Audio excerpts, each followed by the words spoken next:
Olá, abençoados, mais uma vez, sejam bem-vindos ao canal da Graça Pura. Me chamo André Pimentel e estamos juntos mais uma vez e glória a Deus por isso. Se inscreva hoje mesmo, aperte o sininho aí dando like, André gostei, comentem à vontade, claro, compartilhem aí nas redes sociais que vocês pertencem. Bom, queridos, vamos começar então a falar sobre esse tema aí, né?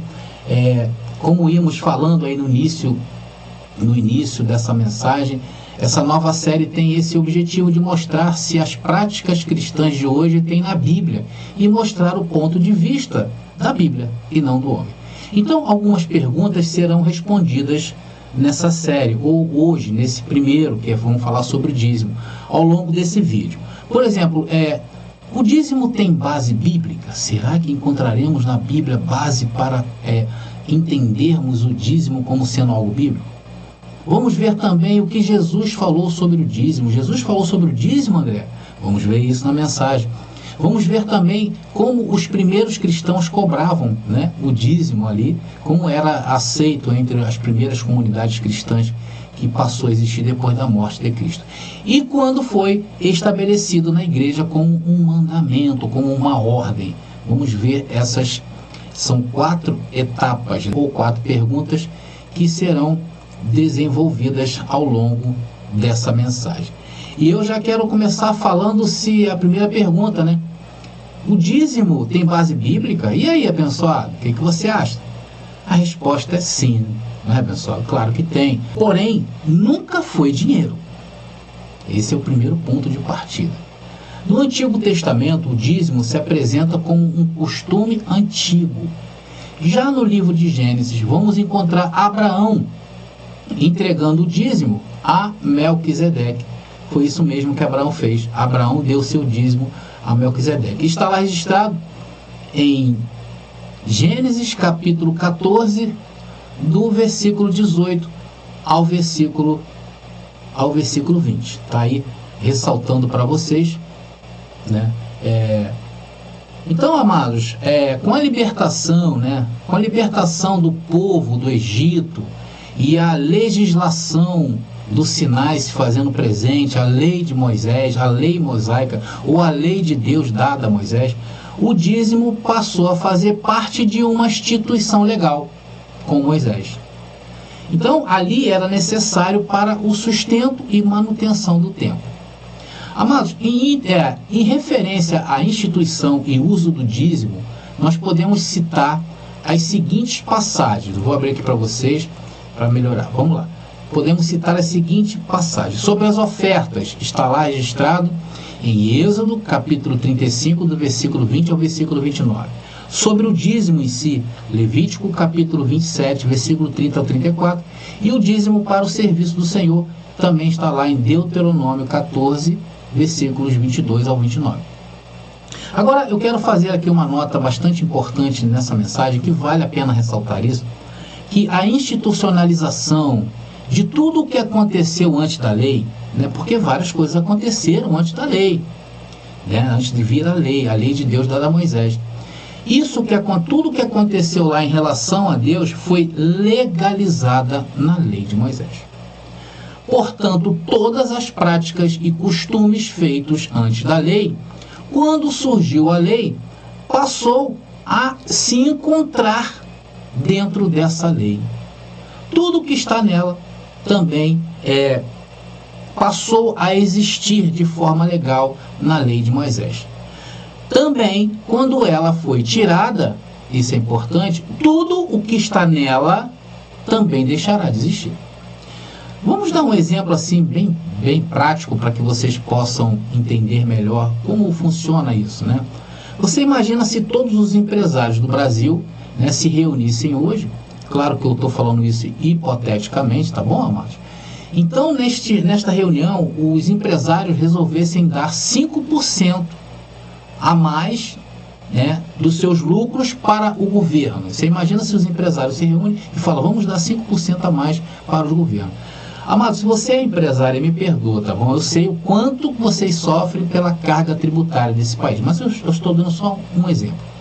Então, a partir desse hipotético acordo entre os empresários, entre os cavaleiros, os empresários passariam então a dar 5% do seu lucro para os cofres do governo. E assim fariam um grupo empresarial brasileiro, né? Por livre e espontânea vontade, não sendo obrigados, contribuiriam ali 5% de seus ganhos. Porém, vamos imaginar em um determinado momento, o governo quisesse legalizar essa doação, essa prática. Então, a partir daquele instante, não seria mais uma oferta voluntariosa de 5%, e sim o governo passaria a cobrar isso como uma obrigação. Amados, e se mais tarde o governo, imagina só, se esse mesmo governo abolisse essa mesma lei que ele criou, aquela oferta de 5% dos empresários passariam a ser novamente voluntariosa. Porém, se nessa liberação o governo criasse uma vírgula nessa lei, desautorizando aquela oferta, porém com o seguinte parágrafo: a partir de agora, todo empresário que doar 5% ao Brasil serão considerados passíveis de punição. Então, logo, todos os empresários que ainda pudessem dar ou doar os 5% para o governo, eles poderiam ser punidos. Ninguém conscientemente faria mais essa doação, certo? Vocês entenderam, abençoado? Então você imagina que em determinado momento um grupo de pessoas passou a doar por livre e espontânea vontade. E em um determinado momento o governo resolveu legalizar aquela oferta, né, aquela contribuição voluntária. A partir de hoje eu criei um imposto de 5% aí para vocês darem. Mas também esse mesmo governo, mais lá na frente, ele faz uma desautorização dessa lei, não é mais obrigado. Porém, determina que aqueles que continuarem dando 5% serão passíveis de condenação na justiça. Vamos imaginar hipoteticamente falando, tá bom? Então é mais ou menos para vocês entenderem o que eu quero dizer com isso. Porque muitos eles se apoiam a continuar dando dízimo porque eles falam que o dízimo foi feito antes da lei. Sim, o dízimo, a primeira vez que aconteceu o dízimo, conforme eu falei que foi Melquisedeque, foi realmente antes da lei. Porém, na lei, ela foi legalizada. E ela estava englobada dentro da lei de Deus. Em um dado momento, a lei deixou de existir. Logo, também aqueles que defendem o dízimo porque foi feito antes da lei, defendem que também esse dízimo pode ser pago em graça. E não é assim que funcionam as coisas. Agora, mais uma vez aí os empresários que assistem às nossas mensagens, um forte abraço, tá bom?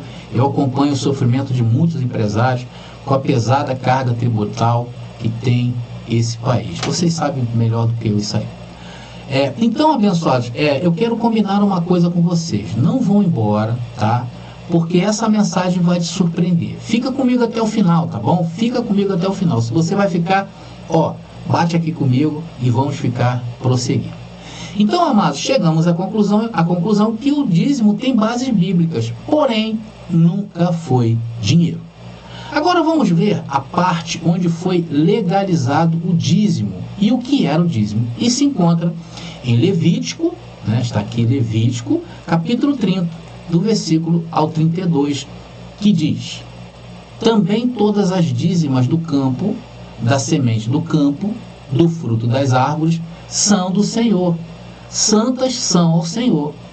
Porém, se alguém das suas dízimas resgatar alguma coisa, acrescentará a sua quinta parte sobre ela. Ou seja, se aquela pessoa, alguém, né, resgatar ali alguma coisa, tirar alguma coisa daquilo que foi ordenado para o Senhor, esse camarada sofrerá e terá que pagar com a quinta parte, ou seja, pela metade, né, abençoado, sobre ela.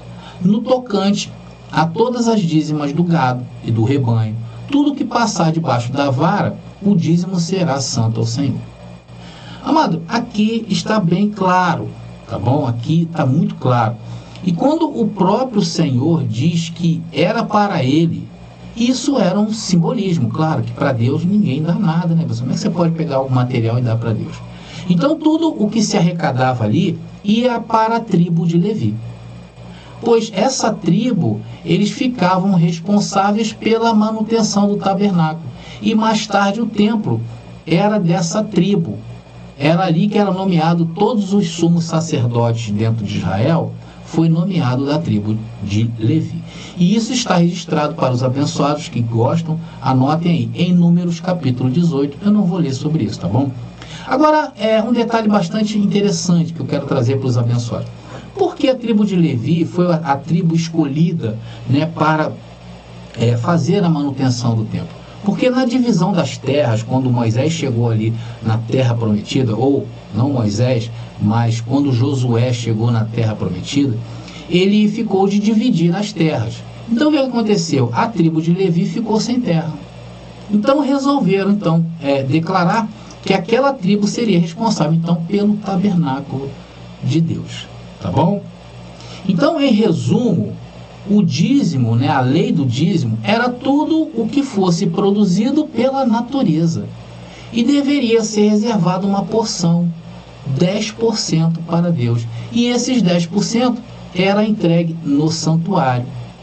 Agora, tem uma passagem em que os fãs ardorosos do dízimo, aqueles que defendem o dízimo hoje em dia, defendem que dízimo é dinheiro, eles encontram uma passagem em Deuteronômio, eu vou ler com vocês, do capítulo 14, do verso 24 ao 26, onde se fala sobre dinheiro. Vamos ler, abençoados, porque aqui o sistema adora essa passagem aqui e eles jogam mesmo na cara dos abençoados. Tá aí. E quando o caminho se for tão comprido, que os que não possas levar, está falando a respeito do dízimo, por estar longe de ti o lugar que escolher o Senhor teu Deus, para ali pôr o seu nome, quando o Senhor teu Deus te tiver abençoado. Então, para essas pessoas que estavam longe, que não poderiam chegar ali com aquilo que eles produziam, então, o que a ordenança falava? Deus falou ali, então vende-os e ata o dinheiro à tua mão, e vai ao lugar que escolher o Senhor teu Deus. E aquele dinheiro darás por tudo o que deseja a tua alma, por vacas, por ovelhas, por vinho, por bebida forte, olha, eles bebiam, tá? E por tudo o que te pedir a tua alma. Come-o ali perante o Senhor teu Deus, e alegra-te tu e a tua casa. Meus amados irmãos, como vocês podem notar, assim sem fazer nenhuma análise mais profunda no texto, nós vemos que isso não tem a ver com pagamento em dinheiro por exemplo, a tribo de Levi, não é verdade? O que está dizendo aqui? Que aquele que não pudesse transportar o dízimo das suas colheitas ou criações, por ser longe demais, poderia lhe vender estas coisas e depois comprar o que quisesse com aquele dinheiro, para comer e beber perante Deus. Então se tratava de uma refeição comemorativa, ou podemos chamar de comunhão. Também, amados, em algumas passagens aí da lei, se os abençoados pegar, dizia que de 3 em 3 anos o dízimo deveria ser colocado nas portas dos levitas, na porta dos estrangeiros, das viúvas e dos órfãos, e era alimento para que eles pudessem comer até ficarem saciados. Então, nada a ver, vocês notem até agora, nada a ver com a obrigação de dar dinheiro. E vimos até aqui gestos o quê? De solidariedade e de generosidade. Então, amados, os cobradores de dízimos de hoje se baseiam quando Deus usou Melquisedeque para dar dízimos para Abraão. Sendo que, conforme eu usei o exemplo da lei, quando eu falei dos empresários, a partir do momento em que Deus edita a sua lei, tudo o que passou antes da lei se enquadrou na lei de Moisés, ou seja, na legislação judaica. Olha só que incrível, né, abençoados? E tem mais um detalhe. Naqueles dias que antecederam a Jesus, atenção, a religião e o Estado era uma coisa só, principalmente para Israel. Então, quem comandava as ordens dentro de Israel era a religião, o judaísmo. Eram os judeus que comandavam. Hoje não temos o Estado legislando junto com a religião. Hoje não existe isso. Então pagar o dízimo era o mesmo que hoje nós pagamos ao Estado impostos. Era por isso que era cobrado o dízimo naquela época. Tudo Amados, tudo que eu estou falando aqui é para abrir a sua mente acerca de dízimos. Então, naqueles dias em que se exercia o dízimo na lei de Moisés, não havia somente Israel esse tipo de prática de impostos, que para os judeus se chamou dízimo. Havia cobrança de impostos, por exemplo, na Grécia Antiga, na Mesopotâmia, na Babilônia, no Egito, na Índia. Eram práticas legalistas. E hoje, se você vê que hoje o sistema religioso ignorou todo esse contexto de impostos e só se aproveitam para falar do dízimo de Israel. E o pior, não deixam claro em suas mensagens que dízimo nunca foi dinheiro. Então nós concluímos que o dízimo tem base bíblicas, mas de modo nenhum essa base bíblica pode ser aplicada nos dias de hoje e ainda mais ter a ver com o dinheiro. Concordamos aí biblicamente, abençoado? Vamos ver agora sobre Jesus de Nazaré. Vamos no tempo agora, avançar no tempo e ir a Jesus de Nazaré. E vamos ver o que ele fala sobre dízimo. Lembrando, tá? Um ponto importante, que Jesus de Nazaré vivia sob a legislação ainda mosaica, tá bom? Jesus de Nazaré estava submetido à lei de Moisés. Portanto, o dízimo aqui, quando Jesus de Nazaré estava vivo, estava de pé e vigorando. Amado, Jesus de Nazaré disse muito pouco sobre o dízimo. A única vez que Jesus fala acerca sobre o assunto foi para meter o cacete lá nos fariseus. Vamos acompanhar essa passagem? Está lá em Mateus capítulo 23, versículo 23, que diz: Ai de vós, escribas e fariseus, hipócritas, pois que dizimais a hortelã, o endro e o cominho. Não tem dinheiro aí. E desprezais o mais importante da lei, o juízo, a misericórdia e a fé, a essência. Deveis, porém, fazer estas coisas e não omitir aquelas, se é que eles faziam. Então Jesus aqui estava criticando ferozmente os fariseus, porque estes se agarravam aos aspectos formais da lei, aquilo que dava visibilidade, e nem sempre atendiam à essência da lei, o espírito da lei, que era para que eles se tornassem seres humanos melhores, claro, e em comunhão com Deus. E eles não deveriam omitir o dízimo. Portanto, mostra uma postura de Jesus de Nazaré apoiando o dízimo, tá? Porém, como eu falei, Jesus de Nazaré, enquanto vivo, o que ele fez? Cumpriu a lei. Então, não podemos esperar outra atitude de Jesus de Nazaré.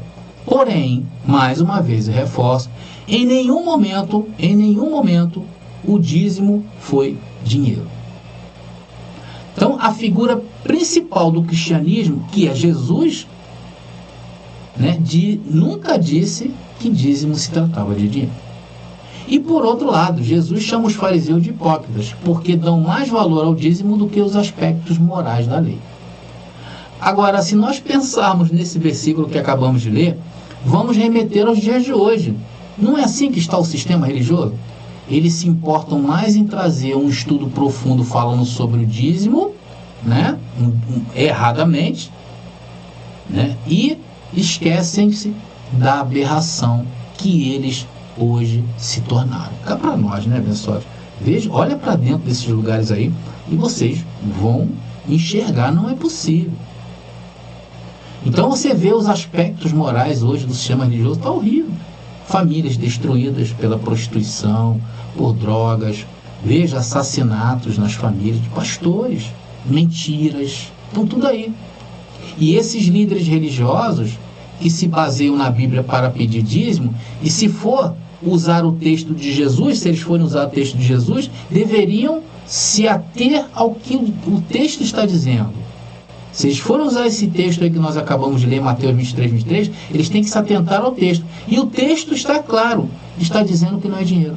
O dízimo que era para se entregar dentro desses lugares seriam o hortelã, como Jesus falou, endro ou cominho. Amados, eu até abro mão por uma salsinha aí, um cheiro verde. Mas tem que ser nessa linha, e não em dinheiro. Olha só. Então, com o advento da derrubada do templo, no ano 70, mais tarde, né, o dízimo perdeu o seu efeito prático, principalmente entre os judeus. E como eu venho sempre falando nesse canal, né, abençoado? Hoje, os judeus, eles não têm mais como determinar o dízimo deles. Por quê? Porque a lei diz, a lei está escrito que deveria ser dado aos levitas. Sendo que hoje, por tanto esse povo ser escravizado, né, chamada...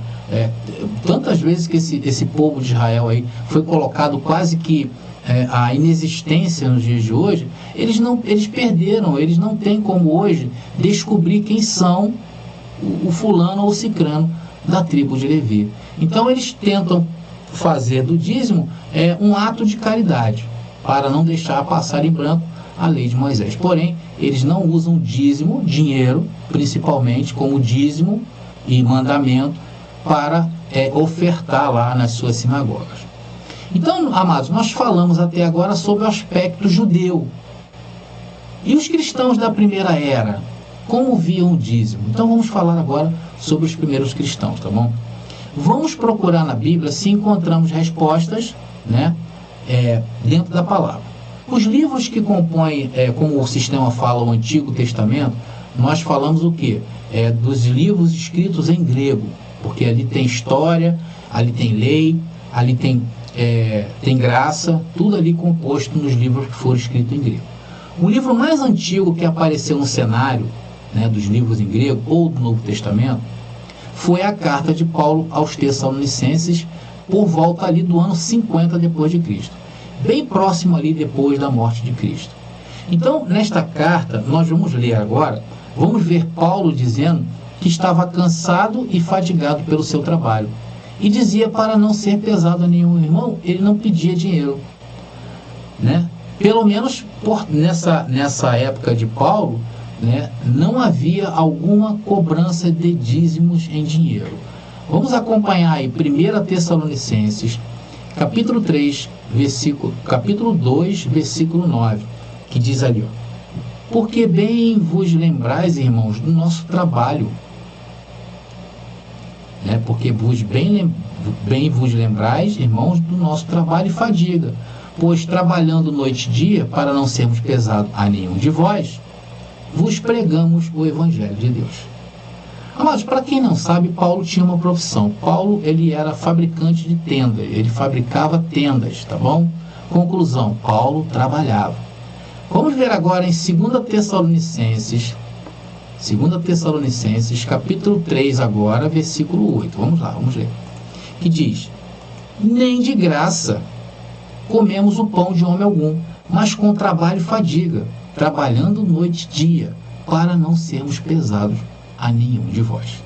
Então, novamente, Paulo diz que trabalhava dia e noite, para não ser um fardo pesado para ninguém, tá bom? Porém, ele ressalva que até mereceria receber alguma coisa. Veja no verso 9 o que Paulo fala a respeito da sua autoridade. Vamos lá, está aqui. Não porque não tivéssemos autoridade, mas para vos dar em nós mesmos exemplo, para nos imitardes. Então Paulo deixa claro que não aceitasse, ele não aceitava a questão do dinheiro para que pudesse servir de exemplo para os outros. Em 1 Coríntios capítulo 9, tá, se os abençoados ler lá, vai ver que Paulo começa o capítulo fazendo assim uma choradeira, uma choradeira danada, dizendo que trabalhava muito, que se esforçava muito, que estava muito cansado, fadigado, e não queria nada em troca, para não criar obstáculo para o Evangelho. Porém, amados, é interessante, aí Paulo ele não tinha muito essa ideia de dinheiro, ele até procurava não ser pesado para os abençoados trabalhando ali de noite. Não que o povo não quisesse ajudar Paulo, mas o próprio Paulo ele era melhor, ele tinha esse pensamento. Mas uma coisa me chama bastante atenção já nesta época, tá? Por que Paulo falava isso? Olha só, nós vamos ver por que Paulo falou isso. Porque Paulo sempre falava, gente, olha, eu trabalho, eu não fico por aí pedindo nada, eu não quero ser pesado, tá? Por que Paulo falava isso? Olha, amados, presta atenção no que eu vou falar. Isso nos dá indícios que já começaram, né, naquele tempo, né, uma coisa bastante esquisita em relação à questão de dinheiro para os primeiros cristãos. Parecia que alguém, né, em outra ponta lá de Paulo, né, a outra ponta, né, já pedia dinheiro ou se beneficiava de algo dos irmãos. Era costume naquela época, principalmente entre os discípulos de Jesus de Nazaré, as pessoas que queriam viver o cristianismo, eles tinham que vender toda a sua fazenda, né, tudo aquilo que eles tinham, e se mudar para uma comunidade. Era feita uma comunidade cristã. Então a pessoa ia lá, vendia, né, chegava lá, entregava aquele dinheiro talvez na mão do principal ali daquela comunidade, e ele tinha ali a sua casa e tal, né? Era feito mais ou menos assim. Como foi o caso de Ananias e Safira, vocês lembram? Ananias e Safira? Onde, segundo o relato lá em Atos dos Apóstolos, dizia que eles esconderam parte da venda do terreno que eles fizeram. Então eles esconderam. E ali diz, né, os escritos, que eles foram fulminados na hora quando foram perante Pedro dizer que só tinha aquele dinheiro ali. Então isso me dá a entender que os discípulos de Jesus de Nazaré começou esse tipo de prática de aceitar dinheiro. Diferente da lei de Moisés e diferente daquilo que Paulo pensava. Mas ainda na primeira carta aos Coríntios, capítulo 16, versículo 2, e nós vamos ler, Paulo realizava uma coleta em dinheiro, mas era para ajudar os necessitados da cidade de Jerusalém. Vamos ver, 1 Coríntios capítulo 10, versículo 6, que diz: no primeiro dia da semana, cada um de vós ponha de parte o que puder ajuntar, conforme a sua prosperidade, para que não se façam as coletas quando eu chegar. Mas está bem claro, né? Mas isso aqui não tem nada a ver com dízimo, tá bom, abençoado? Não tem nada a ver. Já em Filipos, vamos ver Paulo agradecendo os irmãos de Filipenses, né, no capítulo 4, versículo 15 e 16, por causa daquilo que mandaram para Paulo, certamente numa viagem que Paulo fez a Tessalônica. Vamos ver, Filipenses, capítulo 14, capítulo 4, versículo 14 ao 16, que diz: todavia fizeste bem, olha aí, em tomar a parte na minha aflição. E bem sabeis também, ó Filipenses, que no princípio do Evangelho, quando parti da Macedônia, nenhuma igreja ou comunidade, tá bom? Igreja aí é uma forçação de barra porque não havia, era comunidade, comunicou comigo com respeito a dar e a receber, senão vós somente, porque também uma e outra vez me mandaste o necessário a Tessalônica. Então, amados, aí no texto não está claro, não especifica, aí não está especificado que era dinheiro. Eu creio que naqueles dias o uso do dinheiro era bem limitado. Diferente de hoje, né, pessoal? Hoje tudo é economia, tudo é por dinheiro. Hoje tudo é por dinheiro. Naquele tempo de Paulo, quando esses homens viajavam de uma cidade para outra, o que mais os viajantes precisavam era de mantimentos para sobreviver. Então eu creio que ali falava-se sobre mantimentos. Agora, amados, vamos passar aqui a uma outra parte que nós vamos tratar do concílio. Lá em Atos capítulo 15, né, que ficou conhecido como o primeiro concílio do cristianismo, segundo os teólogos, né, segundo a teologia, ali foi redigida uma carta. E nessa carta que foi redigida ali, estava desobrigando quem seguisse o cristianismo de seguir a legislação judaica. Ou seja, a partir daquele momento, judeus e gentios estavam livres, se quisessem ser cristãos, de seguir a lei de Moisés. Não era mais necessário. Então, os chamados cristãos não iriam mais seguir a Torá. Amados, preste bem atenção. Só essa passagem, lá em Atos capítulo 15, e o que ficou acertado nessa carta, já eliminaria o quê? Qualquer discussão a respeito de dízimo como dinheiro. Sim ou não? E essa mesma discussão aconteceu em Gálatas, no capítulo 2. Ali mostra Pedro sendo repreendido. Por quê? Porque Pedro não era mais obrigado a seguir a lei, só que Pedro, Tiago e João fazia-se tudo que a lei de Moisés mandava. Sendo assim, quando ficou determinado que desobrigaria os gentios a viverem como judeu, e vê Pedro obrigando os gentios a viverem como judeus. Então, amados, ficou determinado ali naquele tempo, no concílio, o fim da lei de Moisés. Tanto que Paulo diz que Cristo foi a finalidade da lei. Cristo foi o fim da lei. Vamos ler. Romanos capítulo 10, versículo 4. Eu gosto muito desse versículo. Que diz ali, olha. Porque o fim da lei é Cristo. E ficou acertado no concílio, entre eles. Porque o fim da lei é Cristo. A finalidade da vida de Jesus é o fim da lei. Para a justiça de todo aquele que crê. Então é um texto bastante claro. Amados, o que vimos até agora, no começo do cristianismo, de acordo com os textos que compõem os livros do Novo Testamento em grego, é que havia uma contribuição, porém de forma voluntária, não de forma obrigatória. E olha, nada tinha a ver com dinheiro. Nada tinha a ver com dinheiro. E que naqueles dias, pelas características daqueles tempos, não era costume usar dinheiro para isso. Então vocês notam a lucidez que tinham os irmãos daquela época em relação a estas questões. Eles eram bem claros. Olha, eles aboliram a lei de Moisés do meio dos gentios e desobrigavam os judeus, ou aqueles que se converteram, que era de Israel, ou o judeu mesmo que se convertia ao cristianismo, desobrigava eles a cumprir a lei de Moisés.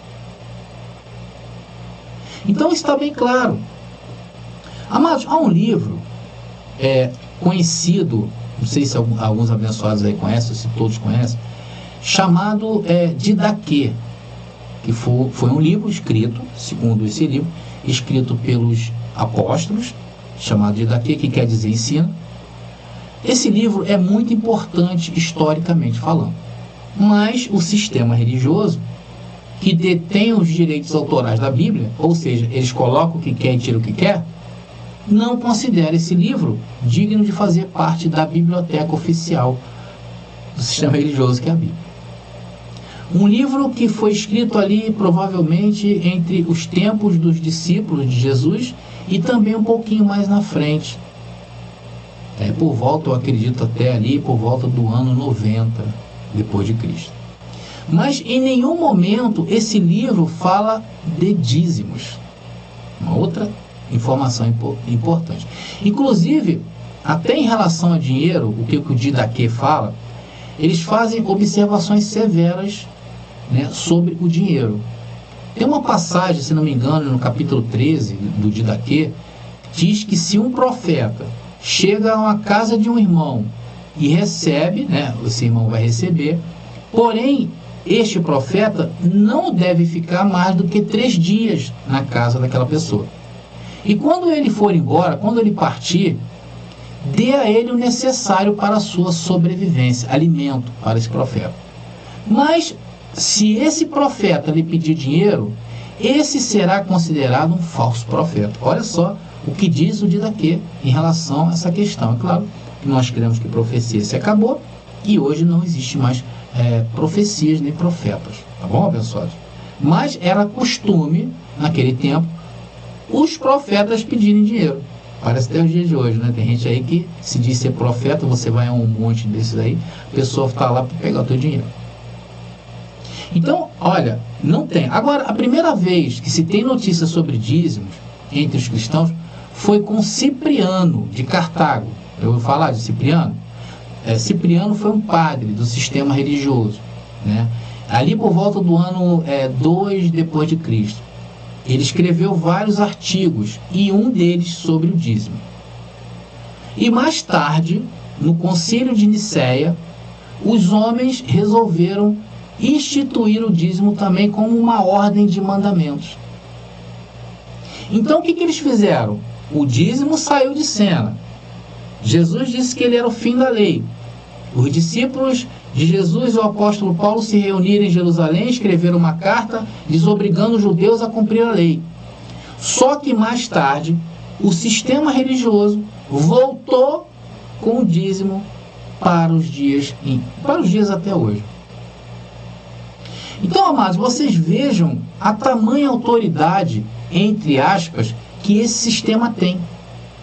Eles simplesmente desfizeram de Cristo e também dos discípulos de Jesus e de Paulo.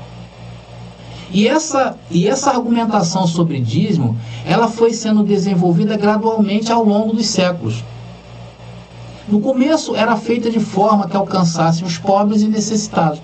Porém, hoje virou uma regra, principalmente do lado dos evangélicos.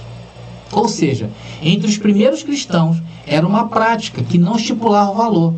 Porém, hoje é sabido por todos nós que é cobrado esse imposto de 10% para essas pessoas poderem usufruir dos benefícios de estarem agregados a uma denominação. Onde, além dos dízimos custearem a manutenção dos templos, dos seus megatemplos, custeiam também a ajuda de obreiros e, claro, que o líder religioso ali daquele lugar exerce o maior poder de administrar esses bens. E os que não fazem, os que não dão os 10%, sofrem constantemente na mão dessas pessoas. Vemos parte de seus líderes ameaçando essas pessoas em seus discursos de irem ao inferno, porque estão roubando a Deus. Eles conseguiram colocar o dízimo como um roubo a Deus, usando aquela passagem de Malaquias. Então essa doutrina dos dízimos ficou bem difundida mais tarde, ali por volta do século V, quando a velha e boa historinha do sistema religioso, que um dia Jesus vai voltar, foi um argumento que eles usaram para cobrar o dízimo. Amados, essa história de Jesus voltar, isso contagiava e contagia os cristãos até os dias de hoje. Ali se pregava o quê? O desapego. Olha, vocês não têm que juntar coisas materiais. Né? A igreja condenava veementemente aqueles que guardavam bens e posses, quase que obrigando as pessoas a darem o seu tudo, ou melhor a Deus, a darem o seu Isaac a Deus. Porque ser pobre para o sistema religioso, naquela época, continuava sendo uma grande virtude. E até os dias de hoje, há poucos anos atrás, está mudando. E assim foi sendo erguendo o quê? Esse grande império, esse grande ministério, que hoje vemos aí. Porque o maior patrimônio do sistema religioso não são as posses que eles têm, é a mente das pessoas. Não é dinheiro, não é ouro, não é prata, é a mente das pessoas. Porque enquanto eles dominarem a mente das pessoas, eles terão subsistência para a sua sobrevivência, que gozam em suas mansões luxuosas, enquanto que seus adeptos morrem de fome. É isso que acontece. Mas agora cabe também aqui uma ressalva, eu quero fazer essa ressalva. Hoje, dentro da Igreja Católica, há muito tempo não se cobra dízimo. E o Papa atual, que está aí no poder, reescreveu o mandamento, o mandamento 5º da Igreja. Ele trocou a palavra dízimo por ajuda aos necessitados. Então, hoje, já não é cobrado assim tão ferozmente o dízimo dentro da denominação católica. Agora, suas filhas, que nasceram do catolicismo, que são os protestantes, estes continuam implacáveis cobrando dízimo. E olha, e não abrem mão disto. Eles são conhecidos aí como, muitos deles, nem todos, com a famosa teologia da prosperidade, onde pregam que quanto mais as pessoas derem seus dinheiros, as suas ofertas, o seu tudo, mais prósperas elas serão. Só que isso não acontece. Hoje nós vemos várias causas na justiça de pessoas que se sentiram lesadas e entraram na justiça para reaver o dinheiro que deram lá na falsa igreja. Então, amados, eu acho que não existe mais dúvida entre nós como foi sendo desenvolvida no sistema religioso a volta do dízimo, antes abolido por Cristo na cruz, confirmado com seus apóstolos, e depois a igreja reedita o dízimo, a lei voltou para o sistema. Meus queridos, eu não tenho nada a ver com aqueles que acham que o dízimo é necessário. Não tenho.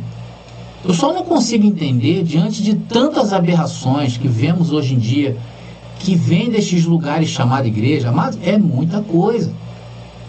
Eu não entendo, não consigo entender como uma pessoa consegue ir a um lugar desses e entregar esse dinheiro na mão destas pessoas. Outro dia mesmo eu estava conversando com a minha mãe, e ela por muitos anos foi de uma igreja aqui perto de onde eu moro, e descobriu que o pastor estava em adultério, mas ninguém falava nada. O homem ficou assim durante 10 anos, porque tinham medo de falar. Então hoje nós vemos vários líderes ensinando, olha, isso é verdade, a seus liderados como arrancarem dinheiro das pessoas. Isso foi exibido em rede nacional. Vocês sabem de que eu estou falando? Ensinando os seus pastores a arrancarem dinheiro das pessoas. Mas isso tudo ainda seria relevante diante de tudo isso. Mas diante do que a Bíblia classifica essas pessoas, né? A Bíblia diz que aqueles que ainda praticam o dízimo, por exemplo, como um mandamento, ressuscitando a lei de Moisés, veja o que Paulo disse sobre isso. Agora vamos entrar numa parte muito importante da mensagem. Gálatas capítulo 5, do versículo 1 ao versículo 3. Né? Vamos ler. Estai, pois, firmes na liberdade com que Cristo nos libertou, e não tornei a colocar-vos debaixo do jugo de servidão. Paulo estava falando que já existia no meio pessoas que estavam levando a questão de dízimos e ofertas para uma outra ótica. E Paulo fala que a lei é jugo de escravidão. Depois ele completa. Estai, pois, firmes, né? Tá? E eis que eu, Paulo, vos digo, que se vos deixar de circuncidar, Cristo de nada vos aproveitará. E de novo protesto a todo homem que se deixar circuncidar, que está obrigado a guardar toda a lei. Paulo fala sobre circuncidar. Esse que se circuncidar está obrigado a guardar toda a lei. Mas se trocarmos circuncidar por dizimar, seria a mesma coisa? Claro que seria. Essa pessoa estaria debaixo do jugo de escravidão, tendo que cumprir toda a lei. E detalhe, separado de Cristo, conforme Paulo informa agora no versículo 4. Aqui, versículo 4, para os abençoados aí guardarem esse versículo aqui. Ó. Separados estáis de Cristo, vós, os que vos justificais pela lei, da graça tendes caído. Então, amados, essas pessoas, além de serem enganadas dentro da Bíblia e pelos homens, ainda estão debaixo de maldição. Gálatas capítulo 3, versículo 10, para encerrar. Vamos ler. Que diz: todos aqueles que são das obras da lei estão debaixo da maldição. Porque está escrito lá em Levítico, se não me engano: maldito todo aquele que não permanecer em todas as coisas que estão escritas no livro da lei para fazê-las. Então, amados, quem tem ouvidos para ouvir, ouça. O recado está dado. Dízimo nunca foi dinheiro. Porém, os homens transtornaram a palavra da verdade e da justiça em uma causa humana. Como, aliás, não é surpresa para nós, não é somente o dízimo que eles deturparam. Eles deturparam a Bíblia em todas as suas doutrinas. Então, é um povo, não pelo povo, mas por seus líderes, se tornaram um povo antibíblico e que vivem debaixo de maldição. Não sou eu que estou falando, é a palavra que está dizendo. Eu vou ficando por aqui. Mais uma vez, eu espero sinceramente ter sido claro nessa mensagem. Se você não entendeu essa mensagem, escute outra e outra e outra vez. Eu vou ficando por aqui. Graça e paz, e até a próxima mensagem. Já está disponível o livro As Doutrinas do Inferno e Suas Manipulações Dentro das Igrejas. Adquira hoje mesmo.